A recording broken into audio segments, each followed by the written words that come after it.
بيعلن عن دقيقتين فقط وقت محتسب بدل من ضاع للشوط الاول اللي حتى نتيجته التعادل السلبي قائم 0-0.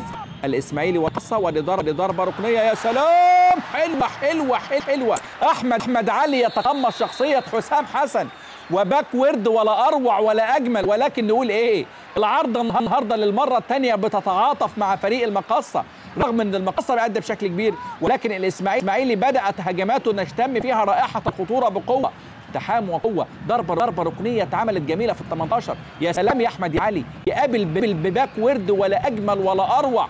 اكروباطيه كوره والقائم والعارضه تتعاطف من جديد بعد تمريره حريريه من عبد الله السعيد. احمد علي وباك ورد من افضل ما يكون الدوري الممتاز. بيفكرنا بحسام حسن في كاس العرب 92 وهدفه الشهير في مرمى السعوديه.